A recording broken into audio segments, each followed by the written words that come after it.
Hello my dear students, welcome in physics class. We will discuss about Kepler's laws for planetary motion in this video. My dear students,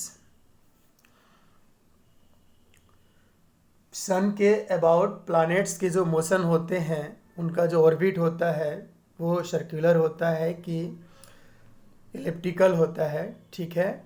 या इसके बारे में पहले theory ये थी, geocentric theory of planetary motion था।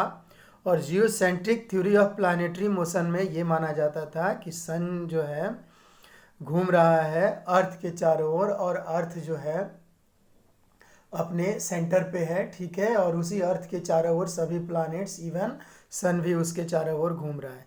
लेकिन आर्यभट्ट, भास्कर और कोपरनिकस जैसे साइंटिस्ट ने, गैलीलियो गैलीली जैसे साइंटिस्ट ने, फिजिसिस्ट ने ये बताया बहुत स्टडी करने के बाद कि नहीं, कि उन्होंने जो मॉडल दिया वो heliocentric model of planetary motion दिया।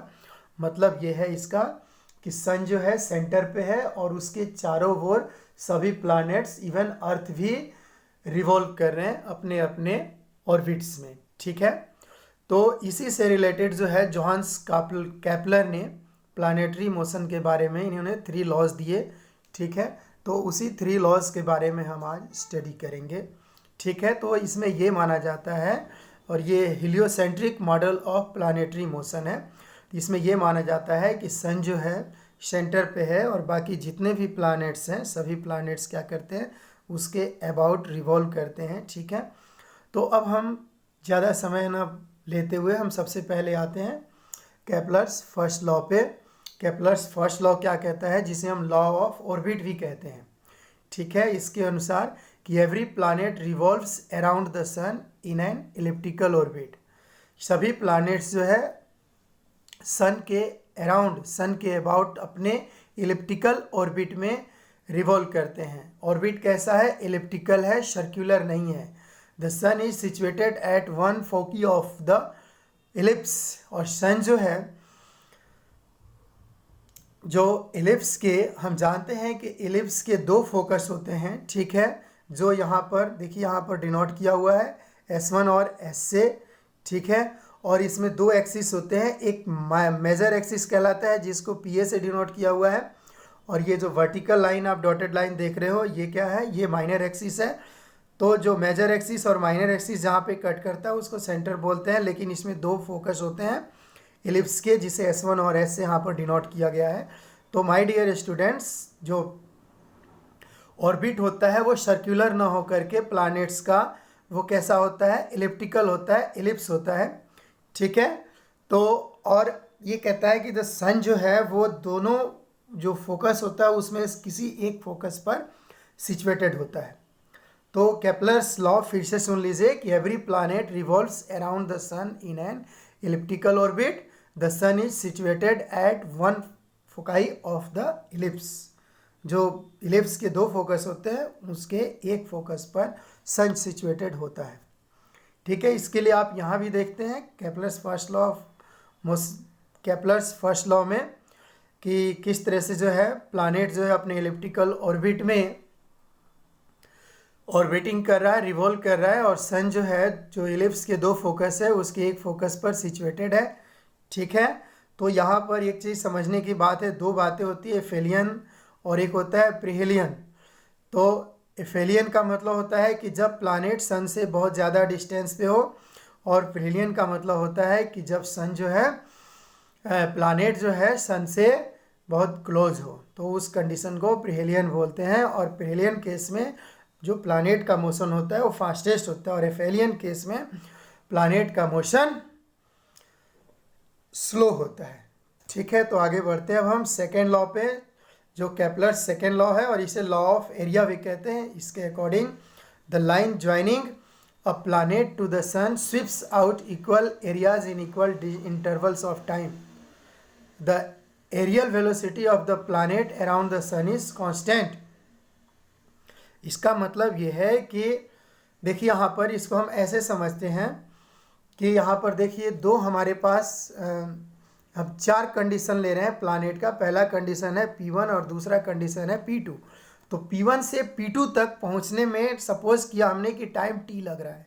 P1 से P2 तक पहुंचने में प्लानेट को पॉइंट P1 से पॉइंट P2 तक पहुंचने में प्लानेट को जो एक टाइम इंटरवल है वो t लग रहा है। उसी तरह से अब हम आगे बढ़ रहे हैं कि पॉइंट P3 से पॉइंट P4 तक प्लानेट को पहुंचने में जो टाइम लग रहा है वो भी टाइम इंटरवल क्या है, t है।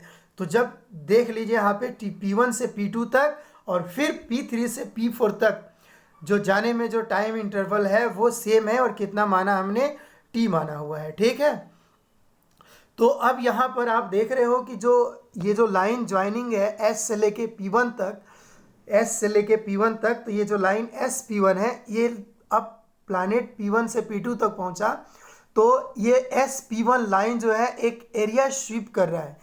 ठीक है, ये एरिया स्वीप आउट कर रहा है। ठीक है, इसी तरह से दूसरा जो अब हम बात करेंगे SP3 का, तो SP3 लाइन जो है P4 तक पहुंचने में एक एरिया स्विफ्ट कर रहा है। तो यहाँ पर ये देखा जाएगा कि टाइम इंटरवल जब सेम होगा तो जो शिफ्ट आउट एरिया है वो क्या होगा, वो इक्वल होगा। इसका मतलब हुआ कि area of SP1 P2 PS is equal to area of SP3 P4 S। लेकिन कब, इसके लिए कंडीशन है कि जब टाइम इंटरवल क्या हो, सेम हो। तो यहाँ पर हमने टाइम इंटरवल सेम माना है। तो माय डियर स्टूडेंट्स, यहाँ पर तभी पॉसिबल होगा कि टाइम इंटरवल सेम होने पर एरिया सेम होगा। इसका मतलब हुआ कि वेलोसिटी का जब क्या है कि जब प्लानेट क्या होगा कि जब सन से ज़्यादा डिस्टेंस पर होगा तो उसकी स्पीड क्या होगी, स्लो होगी। ठीक है, और जब प्लानेट सन के पास में होगा तो उसकी स्पीड क्या होगी, एकदम फास्ट होगी। ठीक है, तभी ये पॉसिबल है कि इक्वल इंटरवल ऑफ टाइम में इक्वल एरिया शिप आउट किया जाए।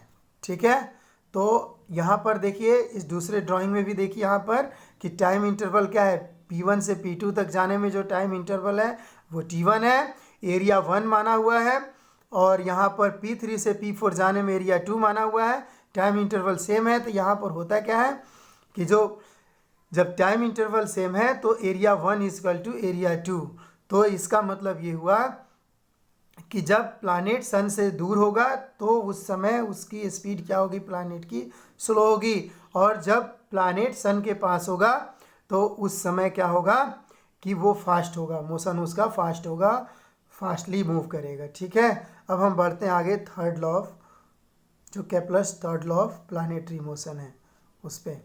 क्या कहता है Kepler's third law of planetary motion, जो कि लॉ ऑफ पीरियड के नाम से भी जाना जाता है। ये कहता है the square of the time period of revolution of a planet around the sun is directly proportional to the cube of semi major axis of its elliptical orbit.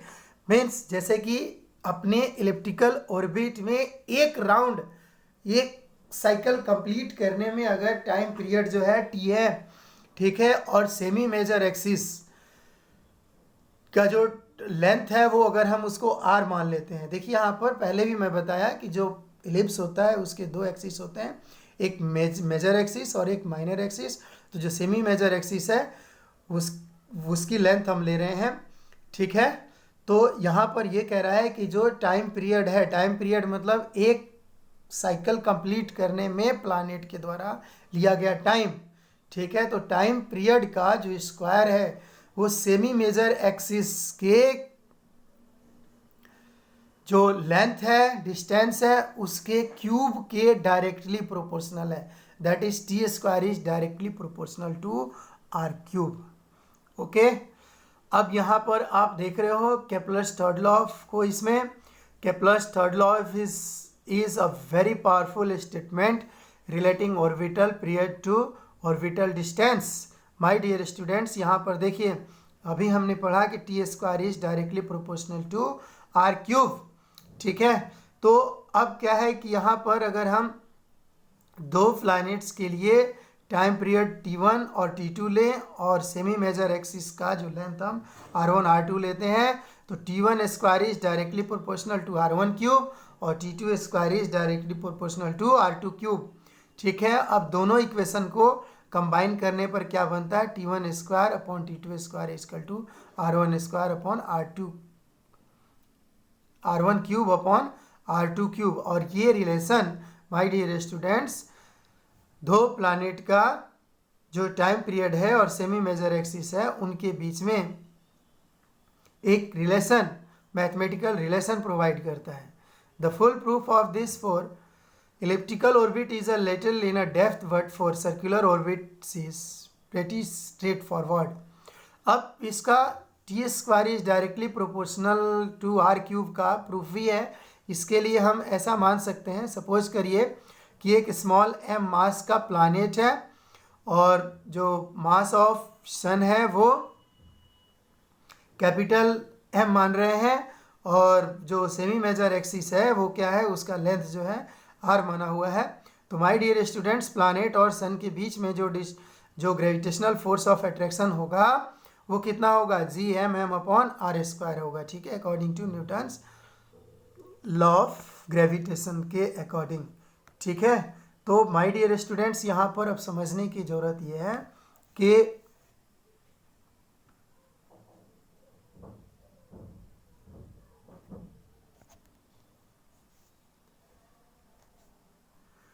देखिए यहाँ पर दोनों के बीच में, प्लानेट और सन के बीच में लगने वाला ग्रेविटेशनल फोर्स ऑफ अट्रैक्शन इतना है Gm/r²। और माय डियर स्टूडेंट्स, प्लानेट को रिवॉल्व करने के लिए रिक्वायर्ड सेंट्रीपिटल फोर्स कहाँ से मिलता है? आप जानते हो कि gravitational force of attraction between earth and planet के बीच में जो ग्रेविटेशनल फोर्स ऑफ अट्रैक्शन लगता है वही required amount of centripetal force provide करता है। तो जब स्मॉल एम मास का प्लानेट है v स्पीड से, ऑर्बिटल स्पीड से अपने ऑर्बिट में ऑर्बिटिंग कर रहा है और जो उनके बीच में डिस्टेंस r है, तो ऑब्वियसली सेंट्रीपिटल फोर्स mv²/r होगा। तो ये mv²/r दोनों के बीच में लगने वाले ग्रेविटेशनल फोर्स ऑफ अट्रैक्शन से प्रोवाइड होगा, इसलिए Gmm/r² mv²/r होता है। The amount of time for one period t can be determined by, कैसे? अब देखिए जो यहाँ पर सरकमफ्रेंस है वो कितना है, 2πr है, और v यहाँ पर क्या माना है, स्पीड माना हुआ है। ठीक है, और t क्या है, टाइम पीरियड है, एक रिवॉल्यूशन कंप्लीट करने में लिया गया टाइम है। तो वैसे भी आप जानते हो कि v इक्वल टू क्या होगा, डिस्टेंस अपॉन टाइम। तो इसी फार्मूले से 2πr equal to v into T. My dear students, 2πr क्या है, एक कंप्लीट रिवॉल्यूशन में जो डिस्टेंस कवर होगा वो इसके सरकमफ्रेंस के इक्वल होगा, इसलिए यहाँ पर 2πr equal to v into T के बराबर रखा गया है, इसलिए v equal to 2πr upon T यहाँ पर हो गया। ओके, तो अब यहाँ पर हमें करना क्या है कि यहाँ पर जो v equal to 2πr upon T है इसको इस इक्वेशन में हमने पुटअप कर देना है v के जगह पे। तो माय डियर स्टूडेंट, जैसे हम यहाँ पर रखेंगे तो ये अब इक्वेशन इसमें ट्रांसपोज हो गया। देखिए Gmm/r² इक्वल टू जो भी है यहाँ पर बन रहा है। ठीक है, इससे अब फाइनली देखिए आपके पास क्या इक्वेशन आ रहा है, Gme/4π² equal to r³/t²। My dear students, r³/t²। अब देखिए कैपिटल G क्या है, यूनिवर्सल ग्रेविटेशनल कांस्टेंट है। मास ऑफ जो सन है वो क्या है, मास ऑफ सन कांस्टेंट है, 4 एक नंबर है, प्योर नंबर है, पाई भी क्या है, कांस्टेंट है। तो Gm/4π² is constant, it means r³/t² also constant. तो माय डियर स्टूडेंट्स, अब आप यहाँ पर देख रहे हो कि जो r³/t² कांस्टेंट हो रहा है, r³/t² क्या हो रहा है, कांस्टेंट हो रहा है, r³/t² इज कांस्टेंट। तो ऑब्वियसली r³ जो यहाँ से अब हम क्रॉस मल्टीप्लाई कर लेंगे तो हमारे पास क्या बन जाएगा, t² जो होगा वो क्या होगा, बराबर होगा किसके, कांस्टेंट इंटू r³ के। या हम इसको फाइनली ऐसे कहेंगे कि t² is directly proportional to r³। इस तरह से केप्लर्स थर्ड लॉ क्या है, प्रूफ हो जाता है यहाँ पर। ठीक है, तो इसी इक्वेशन से हमें मिल जाएगा, इस लास्ट इक्वेशन से क्या, t² is directly proportional to r³। Okay, इस तरह से ये 3 लॉज हैं केप्लर्स के जो प्लानेटरी मोशन के बारे में हैं।